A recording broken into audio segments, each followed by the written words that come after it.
personal motivation, the ability to have a public like source of decentralized, verifiable truth, it is going to change the game of there's not going to be policy, there's not going to be like just ethics or incentive-based policy in government. It's all going to be incredibly data-driven.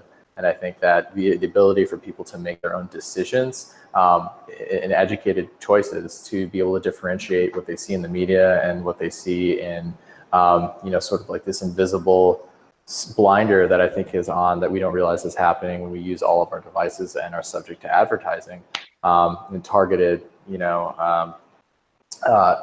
search and things like that. It just creates a common ground of like there are facts, and the ability to have to discern and to verify these facts is it's kind of hard to believe that it's literally like now that we have the ability to truly say like, well, you make a claim, like, can you show me some kind of accessible, publicly verified, data behind that? And obviously, like if somebody mentioned that before, I mean, I think people just sort of accept the fact that it would have to come from some kind of trusted source.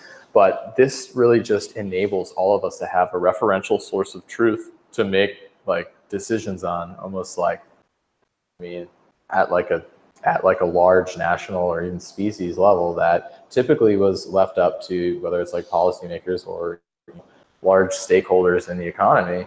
And I think that, from beyond the world peace, hippie aspect, it's also just going to enable really simple but really, necessary things that we want, like, just having like a accurate on-time transit system. You know what I mean? Like, I mean, if you live in San Francisco, you ever dealt with simple as that? Yeah. Yeah, I mean, it's as simple as that. That's like a real world thing. Like if you can have some kind of verifiable, like, hey, this is where things are, like, and you can automate things, or at least hold people and systems accountable, and really not deal with some, difficult system. I mean, but yeah, it's really just sort of like the grand scheme of what does it mean to actually have like publicly available, verified information.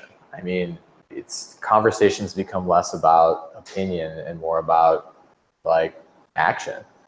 And I personally, that's probably one of the most motivating aspects about all of this, is how this infrastructure is almost like, it's kind of like a central nervous system for, not central, but decentral nervous system for us making decisions as we, create this new infrastructure and we deal with increasingly complex social and economic and infrastructural issues.